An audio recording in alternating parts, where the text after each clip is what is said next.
नाहोस के जो पुत्र हुए थे यति और ययाति। ध्यान रखना मेरे भगवत श्रोताओं, ययाति महाराज का विवाह शुक्राचार्य ब्राह्मण की लड़की देवयानी के साथ हुआ था।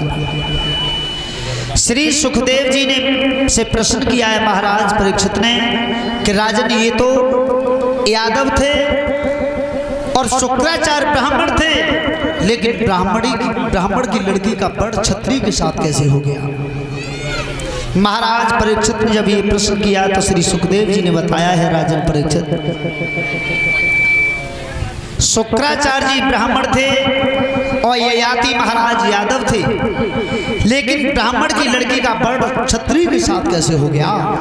ध्यान रखना श्रोता बंधु, दैत्यों के जो गुरु थे, राक्षसों के वो शुक्राचार्य जी थे और देवताओं के गुरु बृहस्पति महाराज थे। और जब दैत्यों में और देवताओं में जब युद्ध होता था तब देवता जीत जाते थे और दैत्य हार जाते थे। क्यों? क्योंकि शुक्राचार्य ब्राह्मण जो थे वो संजीवनी विद्या जानते थे, मरे हुए को जीवित करना। तो जितने राक्षस मर जाते वे विद्या से जीवित कर लेते। तो देवताओं जब एकत्रित हुए तो देवताओं ने विचार किया कि अपने वंश में कोई भी ऐसा है जो शुक्राचार्य ब्राह्मण से विद्या सीख सके। तो शुक्राचार्य ब्राह्मण जो संजीवनी विद्या जानते थे वो दैत्यों के गुरु थे।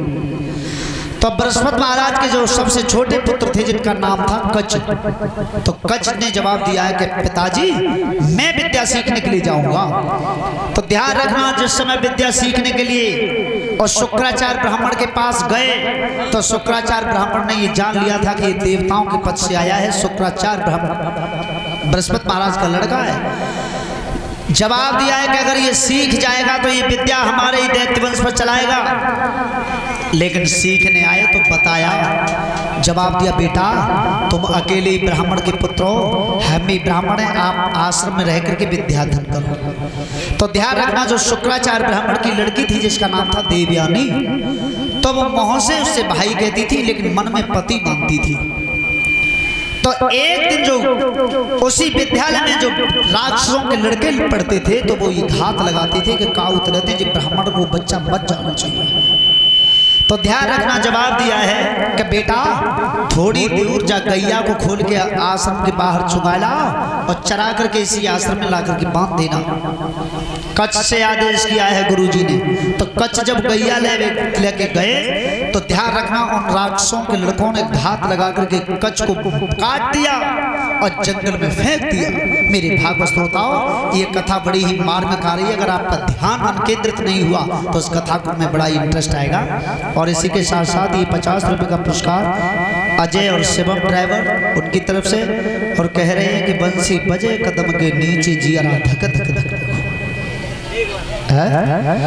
तो केवल भाइयों से केवल 15 से 20 मिनट मांगूंगा, उसके बाद ये पर्ची रखिए, मैं जरूर सुनाऊंगा। तो ध्यान रखना श्रोता बंधु, जब मांस को काट करके पक्षियों को खिला दिया, जब नहीं लौटा कच्छ, गैया लौट के आई गई। लड़की ने जवाब दिया है कि पिताजी गैया तो लौट आई लेकिन भैया नहीं लौटा। तो ध्यान रखना, विचार किया है कि कहूँ सीटी का सीधा है कि कहूँ राक्षसन के लड़कन ने बृहस्पति महाराज को लड़का तो नहीं मरवाए दो, बात दो, और अगर मर भी गया किसी तरह से तो बृहस्पति महाराज ये कहेंगे कि जिनने मिल के मरवाए दो। ध्यान रखना, उस समय आसन लगा करके बैठ गए तो उस समय आवाज आई है कि हे मेरे गुरुदेवता, मेरे साथ बड़ा अन्याय किया है कि मुझे काट करके और पक्षियों को खिला दिया मांस। मेरे भागवत श्रोता, कैसे योगी महात्मा थे, तो आज महात्मा आसन पर बैठे कर्म कौन सा कर रहे हैं।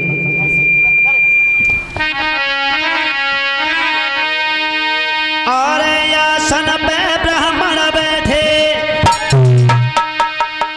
नए पलक समय लगाई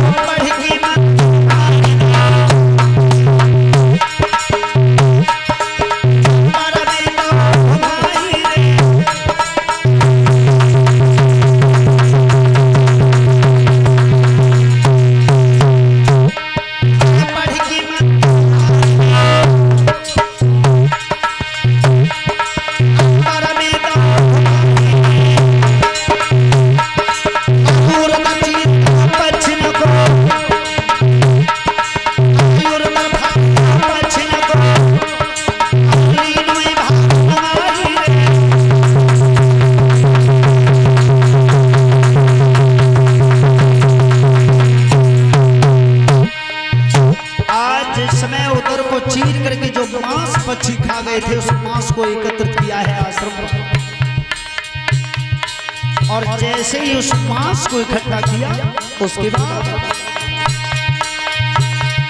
आए भागा करो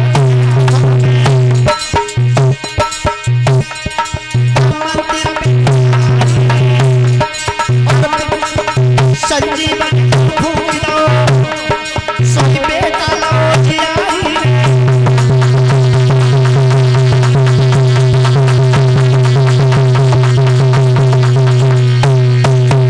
ध्यान रखना श्रोता बंधु, आज संजीवनी विद्या जो भाग पक्षी खा गए थे उस भाग को आश्रम पे मंगा लिया, उस पर जैसे ही संजीवनी विद्या चलाई उसी समय संजीवनी विद्या से जब वो बच्चा बना करके तैयार किया, जवाब दिया बेटा आज के बाद आश्रम से बाहर नहीं जाओगे। थोड़े दिन और व्यतीत हुए, जवाब दिया है गुरुजी ने कि बेटा पूजा के लिए पीछे से बगिया में से फूल ले आओ। तब राक्षसों के लड़के घात लगाते थे, घात तो जैसे फूल लेने के लिए कच गया तो जंगल में मार करके जला करके राख बना ली और एक घड़ा में शरबत बना करके राक्षसों के लड़के ने तैयार कर लिया और लेके आए गए गुरुजी के पास। जवाब दिया है कि गुरुजी जामे ते कछ शरबत हमने पी लो और कछ तुम ले लो। गुरुजी नहीं समझ पाए, गागल लगाई और पी गए। वो लड़की देख रही थी जो शुक्राचार्य ब्राह्मण की लड़की थी जिसका नाम था देवयानी। जब शुक्राचार्य ब्राह्मण ने घड़ा को पी लिया, थोड़ी देर हुई बच्चा लौट करके नहीं आया, आसन लगा लिया, फिर विचार किया है कि अगर ये देखो तो फिर तो ना घात कर दी, बच्चा फूल लेकर के नहीं आया। तो अब की आवाज आई तो पेट में से कह गुरुजी अब की तो बहुत राक्षसों ने बुरा किया है कि मुझे मार करके जला करके और तुम्हारे पेट में मुझे शरबत के रूप में पिला गए।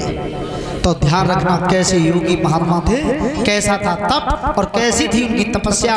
जवाब दिया है बेटा मैंने तुझे संजीवनी विद्या का दान दिया है कच, पिया पिता के पेट में और सुता रही कुलाए, पिता मरे तो पति मिले नहीं जन्म कुआरो जाए।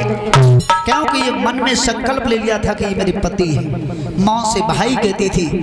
जवाब दिया बेटे मेरे उदर को चीर दे और तू मेरे उदर को चीर करके बाहर निकलेगा तो संजीवनी विद्या से मुझे जीवित कर लेना। कच्छ ने गुरुजी के उदर को चीर करके बाहर निकला।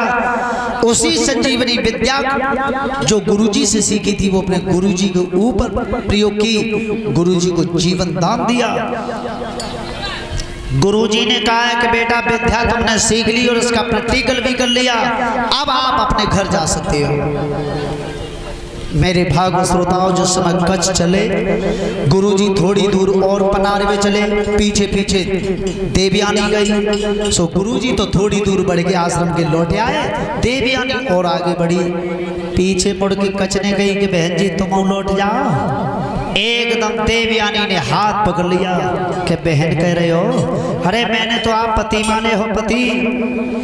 कच्छ ने झटका लगा करके हाथ छुड़ा लिया, अलग हट, तू मेरे गुरु की लड़की है, मेरी बहन के स्थान पर है, ये पाप नहीं कर सकता मैं। जवाब दिया है गुरु की लड़की, मैंने आपको पति माना है। समझाती ही बोली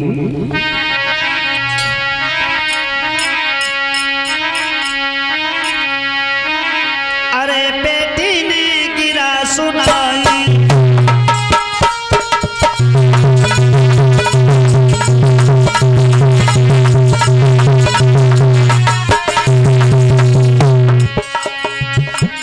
मेरे बाप ने विद्या पढ़ाई, जो मोय छोड़े अकेली जाई, सब विद्या निसफल है जाई।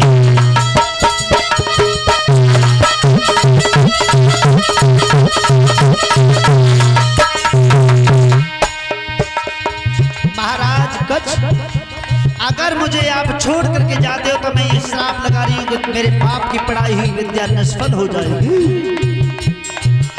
कच्छ ने जवाब दिया अरे पापनी, मैंने इतने दिन आश्रम पर रह करके गुरुजी की सेवा की और तूने श्राप लगा करके विद्या नष्ट कर दी, तो अब मेरा श्राप है तेरे लिए। कच्छ समझाती है बोले अरे तो ब्राह्मण कोई न बियावे,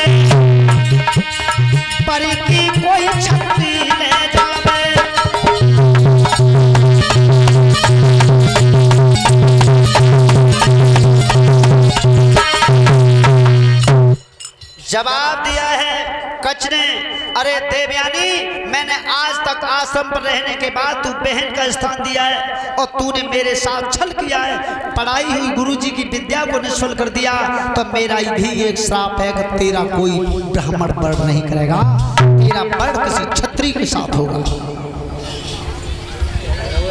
श्राप लगा दिया कच्छ ने। कच्छ लौट करके जिस समय अपने घर गए,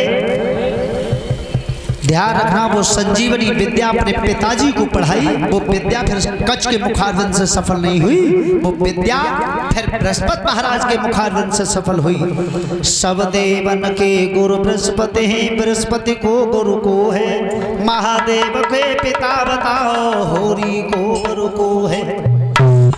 यज्ञपति परीक्षित महाराज का कही हमें हमने परीक्षित महाराज बताएंगे, यज्ञपति महाराज तो ध्यान रखते हैं नहीं, आप थोड़ा सा कथा की तरफ ध्यान केंद्रित रखें। सब देवन के गुरु बृहस्पति हैं, बृहस्पति को गुरु को है, महादेव के पिता बताओ, होरी को बर। तो होरी के जो पति थे उनका नाम था विप्रचित, और जो बृहस्पति महाराज के गुरु हुए वो सबसे छोटे पुत्र हुए जिनका नाम था कच्छ। कच्छ ने जो संजीवनी विद्या अपने पिताजी को पढ़ाई, वो विद्या फिर कच्छ के मुखारविंद से सफल नहीं हुई, वो विद्या बृहस्पति महाराज के मुखारविंद से सफल हुई। ध्यान रखना, बृहस्पति महाराज के जो गुरु थे वो सबसे छोटे पुत्र थे कच्छ। ध्यान रखना, जिस समय एक बार कथा ब्राह्मण करेंगे अपने पढ़ाएं 5:30 बजे। एक बार जिस समय देवयानी और जिस राज्य में महाराज शुक्राचार्य जी रहते थे, शुक्राचार्य ब्राह्मण देवता, उस राजा का नाम था बृहस्पति। तो एक दिन जो बृहस्पति महाराज थे उनकी लड़की का नाम था शर्मिष्ठा। शर्मिष्ठा अपनी सखियों को साथ में लेकर के जिस समय स्नान के लिए गई, और जिस समय सरोवर में स्नान कर रही थी, उसी सरोवर के मध्य पर आया कौन है?